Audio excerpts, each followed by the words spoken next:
It wasn't the palace that God blessed first. It was a farmhouse. While a king trembled in fear, one ordinary man's living room became the resting place of heaven. For 3 long months, the glory of God moved into Obed-Edom's house, and everything he touched started to flourish. Because when God's presence finds a place that honors him, it doesn't visit, it transforms. The parade had ended in tragedy. Uzziah was gone, David was angry, and the ark, the symbol of God's presence, was placed in Obed-Edom's home. That's the moment destiny looked for a doorway and found it in Obed-Edom. He didn't have a royal lineage, just reverence. He didn't have a position, just preparation.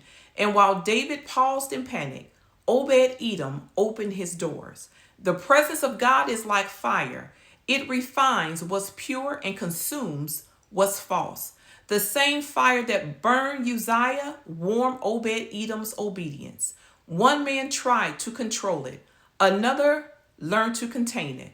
You see, fire in the right house brings light, but fire mishandled brings loss. The difference isn't in the flame, it's in the stewardship.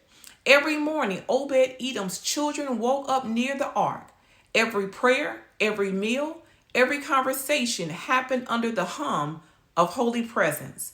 And suddenly, crops grew faster, livestock multiplied, and harmony filled his home. He discovered a truth every believer must grasp. You don't have to chase blessing when you host presence. When David heard of it, something broke inside of him. He realized God's favor wasn't gone. It was waiting to be welcomed back. So he prepared again, this time the right way with sanctified priests and reverent hearts. And he brought the ark to Zion with dancing and shouting.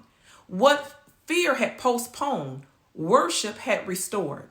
In leadership and enterprise, this story is blueprint. The environment you build determines the outcome you experience. A company, ministry, or household that honors God's presence become a modern day Obed-Edom's house. System succeeds when consecration precedes them. You cannot franchise favor, but you can host it.